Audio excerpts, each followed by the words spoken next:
Dr. Mollie Marti. Welcome to Resiliency Matters. This is where we take the big resiliency research and break it down into small, bite-sized pieces that you can use immediately. We promise that you will leave the show with 3 takeaways that you can start using in your life.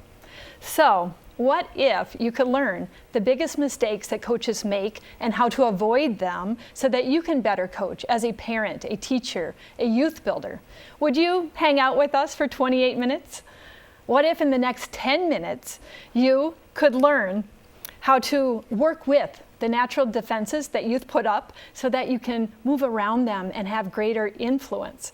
Would you hang out with us? Who is us? Welcome to the other half of us today, my friend Mitch Matthews. Mitch is a business coach. He has his own coaching certification program. He's the author of Ignite, and he's known as the Big Dream Guy. He's earned this reputation for 2 reasons. One is that he is co-founder of the Big Dream Gathering, which we are going to talk about today. And the other is that he is on a personal mission to unleash 1 million big dreams in his lifetime. Welcome, Mitch Matthews. Thanks so much, Molly. It's an honor to get to be here. I love it. Thank you for coming all the way up from West Des Moines to be with us today. Absolutely. And I can't help but think back to how we first met. And a member of my team called me and said, Molly, I met this guy. Number 1, his energy is through the roof. Dangerous levels, right? Yeah. And number 2, your work has such a congruency that you need to bring him in. And so sight unseen, I brought you to my Make an Impact Live event in Chicago, where you held a Big Dream Gathering. And then my recollection is I begged you to come back the second year to do another. I was happy to do it. Absolutely. So there's a testament to your work. But let's bring our audience up to speed here. What is the Big Dream Gathering? Well, the Big Dream Gathering kind of is it's something that started as a happy accident when my wife and I were working on one of our own big dreams. But basically what the event is it's something where people can come and kind of give themselves permission to think about some of their big dreams, write them down, and then anonymously post them on the walls. And then we encourage everybody to go around and see if they could help each other with those big dreams. And we've had all sorts of crazy stories come from it. Businesses being launched, vacations being taken, all sorts of different things that have been really amazing to see. And you tell so many great stories when I attend your Big Dream Gatherings. And you probably know what one I'm going to ask you to share. I think I have a favorite. And that's about when you knew you needed a new category of dreams. What's that story? Absolutely. Well, we have categories so people can kind of organize the dreams. The business category, the health and fitness, relationships. But I think the one you're talking about, we needed to add a category of dreams that defy categorization. Because we were doing a Big Dream Gathering in North Carolina. And a man came up to me with his dream sheet to say, hey, which category do you think it should go in? And the person, he was a middle-aged man, really, blue button-down collar shirt and khaki pants and penny loafers with shiny pennies in them. And so I expected on his dream sheet maybe to say, go after my MBA, start business school, maybe start my own accounting practice. It simply said, I want to learn how to drive monster trucks. Awesome. So we needed a new category of dreams that defy categorization. That is still makes me laugh.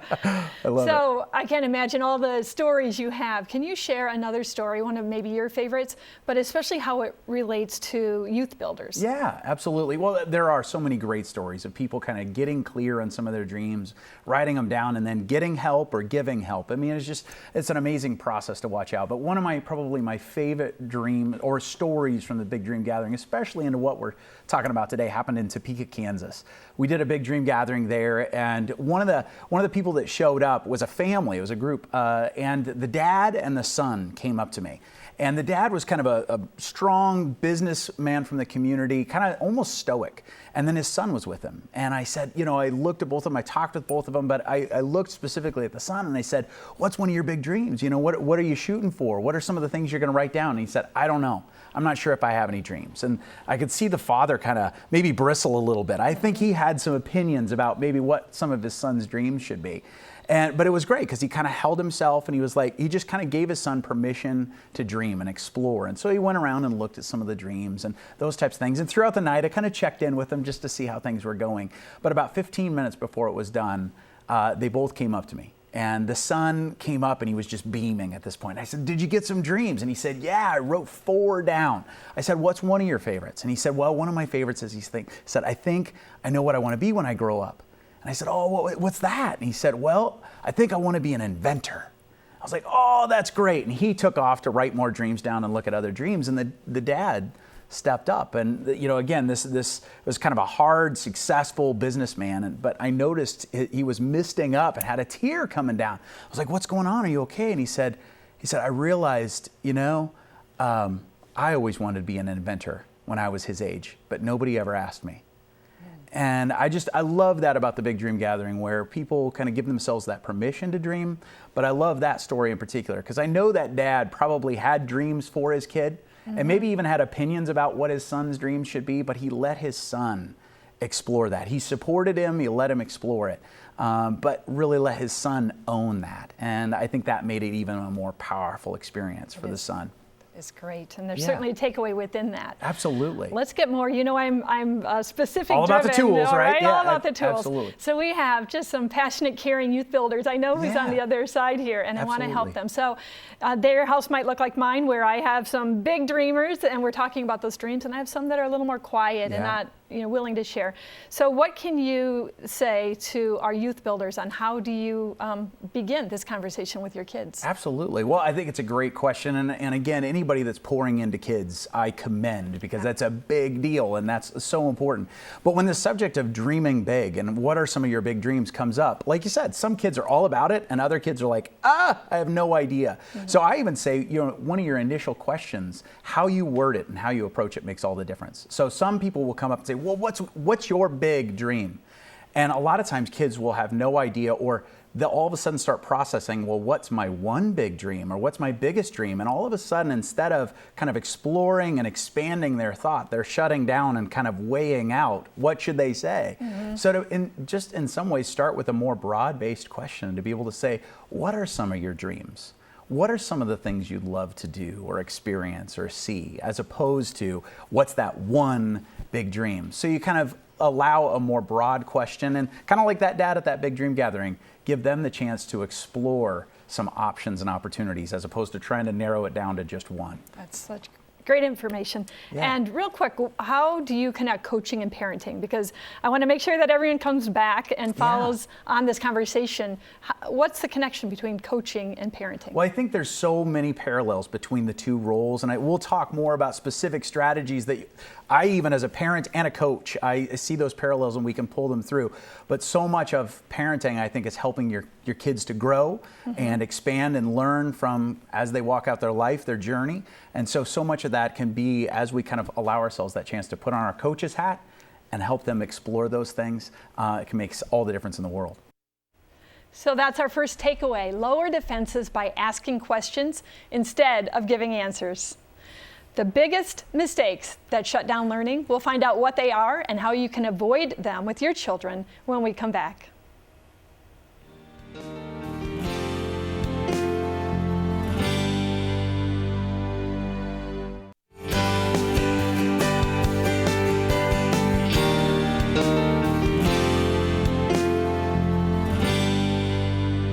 Hi, I'm Dr. Mollie Marti, and welcome back to Resiliency Matters.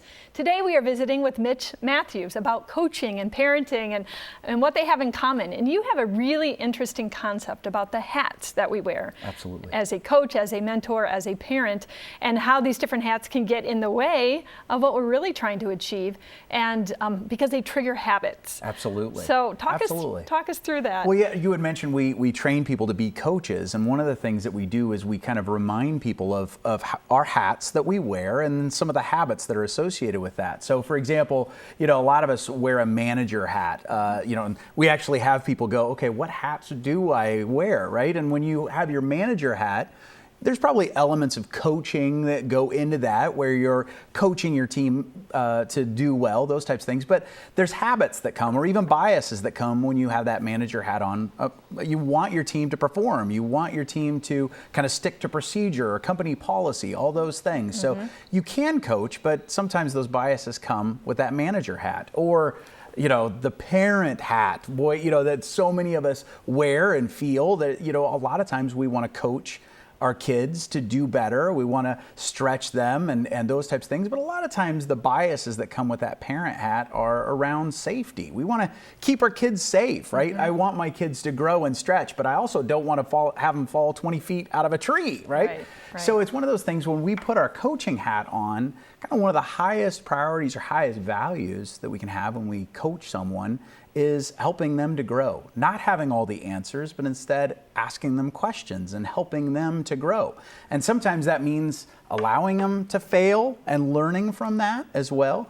And so that's one of the things that we talk about when we're training coaches, but it's also something we talk about when we talk with parents about coaching, because there can be so much value in asking a question instead of always providing the answer. I mean, we tend to reject things that come from outside us, especially advice, even good advice. A lot of times we'll tend to shut that down. And I know kids do that, adults do that, but sometimes when you can ask a question and help someone discover the answer or own that answer, they have a lot more engagement. They feel a lot more connected to that. Give you an example of this. Our youngest son recently wanted to get into martial arts.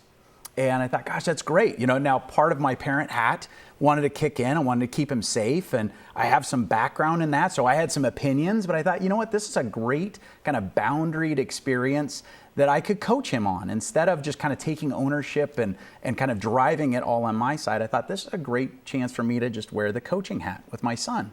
So I sat down with him and we looked at some of the martial arts schools in our area. And then we went to some of the martial arts schools, but I let him kind of pick.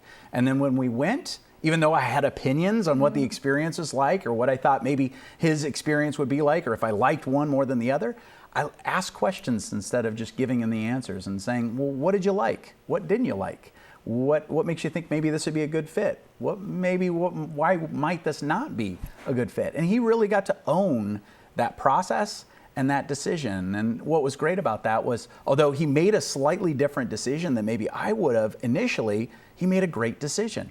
And it's really, really worked out. But more importantly, that process allowed him to make decisions and it allowed him to really own the process. So sometimes as parents, we want to give the answer in order to keep our kids safe or to speed up the process or whatever. But sometimes we need to, as parents, look for those boundaried opportunities to say, you know what? Instead, I'm going to wear the coaching hat here. And instead of having all the answers, I'm going to ask some questions and just kind of walk alongside them in this process to really allow them to own it and fully engage. So a couple things you said that really stuck with me, and it's such a great story. But you're saying that we have these hats, we can be, and they trigger automatic processing. Absolutely. And I'm coming as a psychologist, right? So, but there can be intentional choice, and we can take off the parent hat and put on the coach's hat. Mm-hmm. And it would help us perhaps if we draw boundaries. So let's start small. Let's say, okay, in this instance, I am going to not parent, but I'm going to coach. I'm going to support. I'm going to ask questions. I'm going to just see where my child takes this. Absolutely. And I think that's so helpful. And then another thing it triggered in me as a mother who just dropped her oldest child off to university, is the issue of helicopter parenting, because you said that our main driver as a parent is to keep our children safe. That's one of the biggest, absolutely. And I think we have a lot of head nodding other end here with our viewers. And that's not a bad thing. No. We're charged with the safety of our kids. But there is a new and growing phenomena, and I work with a lot of athletic coaches and university professors, and one professor just shared an example that she had a parent who called her and was arguing about a test question on her daughter's exam. And this is an adult. Of an adult child. And so that helicopter parent, it comes from the idea that we have those lights on them, we're always hovering. So how would you say, if you have those tendencies, if you think that perhaps you are hovering too much, because that is an enemy of growing resiliency in our children. Absolutely. They need to stumble, they need to make their own mistakes. That's where they will learn. Give us some more advice on how do I take off that parent hat and put on that coach's hat? Well, you bring up a number of great points. One of the points, though, is looking for those boundary opportunities, because there are some times where we absolutely positively need to be the parent. We need to direct and put safe boundaries up. No texting while driving, no, all those things, having specific rules. But to help avoid that helicopter parent, experience, because what happens, and we do a lot of work with universities too, what winds up happening is those kids aren't able to make good decisions on their own. They're not able to filter through different options and actually make a call.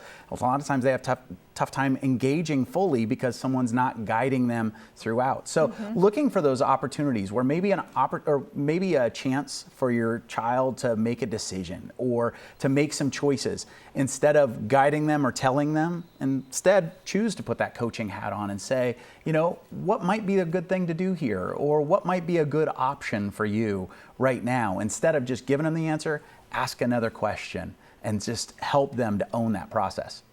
And I think this, I can almost hear again a sigh of relief coming from the other end with our viewers, because it can be exhausting to always be hovering over the kids and trying to keep them safe, and that we can learn how to carve out places where they can explore and they can grow and they can learn.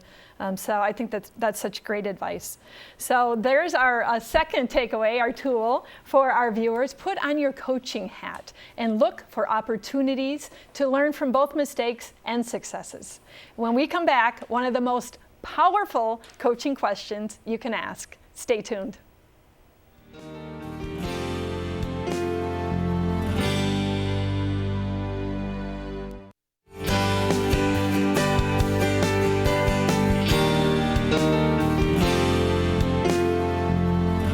Dr. Mollie Marti, and welcome back to Resiliency Matters. Today we are visiting with Mitch Matthews, a coaching authority, and we're making a lot of parallels between coaching and parenting.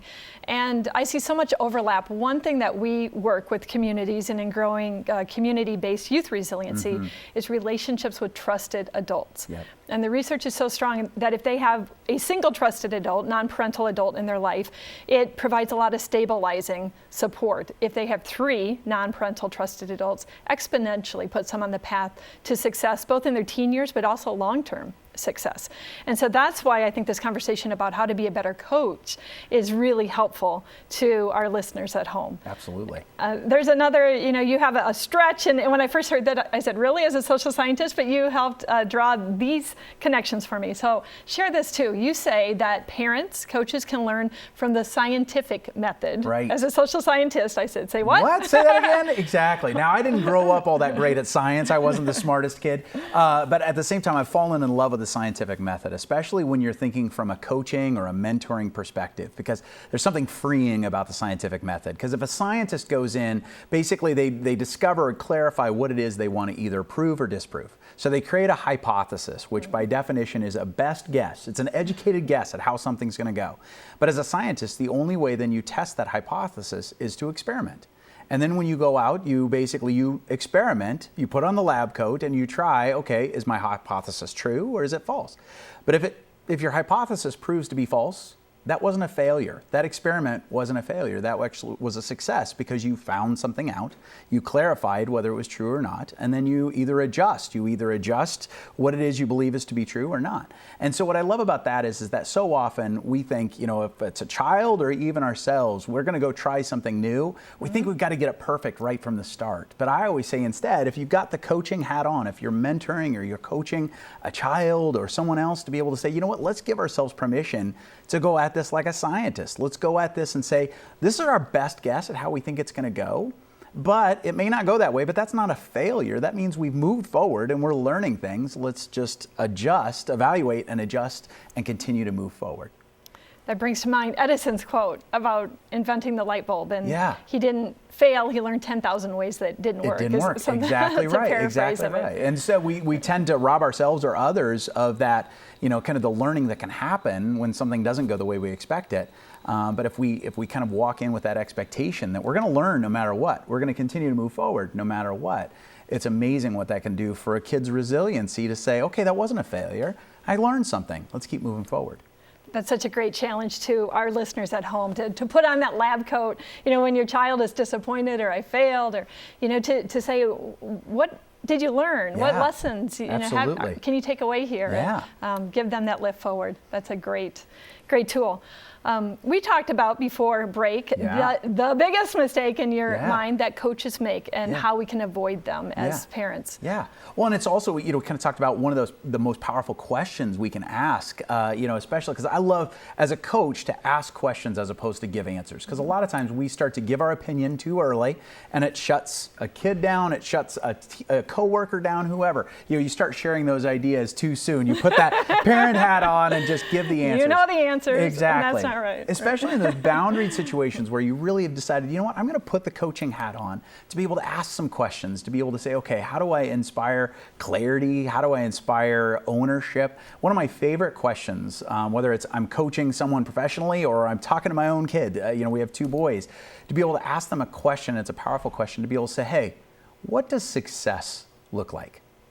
On the other end of this experiment, what does success look like? Or as you try this, what does success look like? Helping them to get clear on what success looks like will really increase the chance that it actually will be successful. It will also help you to get clarity around whether they do know what it is they're shooting for or going after. I heard a great example of someone who was teaching their kids how to mow a lawn. Right? And he thought, my kids have been watching me mow lawns forever. They should just know how to do this. So he said, I showed them how to start the mower and they started, but he said it was terrible. It was abysmal, failure because there was mohawks all over the place and they missed all sorts of things. And he went out and it wasn't until they could be clear. It wasn't until they could explain what success looks like, what kind of green and clean looks like, were they actually able to be successful. And I think that can play out so many times where to be able to say, okay, you're going to try this new thing. What might success look like for you? What might success look like? Even you're getting ready for a high school dance, you're getting ready for your first junior high dance. What does success look like? Is it going and having fun with your friends? Is it going and asking somebody to dance? So whether it's kind of helping them get clear on that. And that even, we talked about putting our lab coat on, even setting them up to say, success just might look like trying something new. Whether it goes the way you think it does or not, being able to say, hey, that's success. Just being able to say, you've made progress. You tried something new. So helping them get clear on success can make all the difference in the world.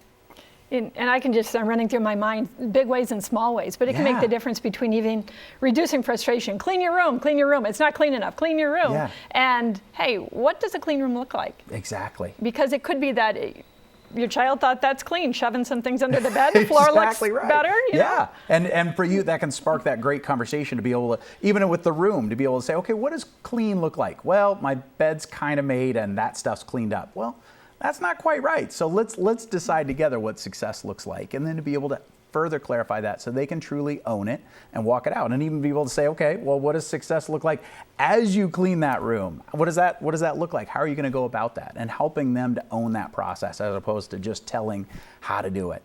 And as you do that, it can really help your kid or someone that you're mentoring with that process of kind of thinking through, what do I need to do, and what does success look like for me? So swinging back to helicopter parents, I think we have just a couple minutes left. Yeah.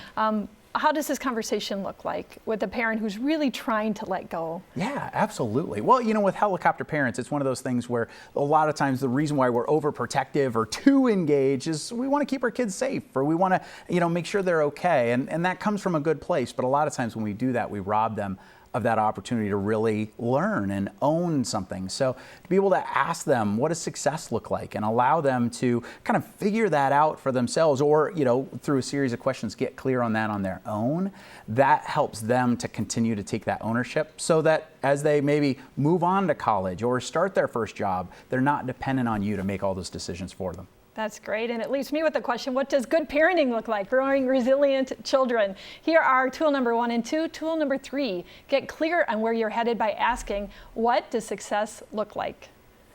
Thank you for watching Resiliency Matters on MediaCom MC22, your local programming leader.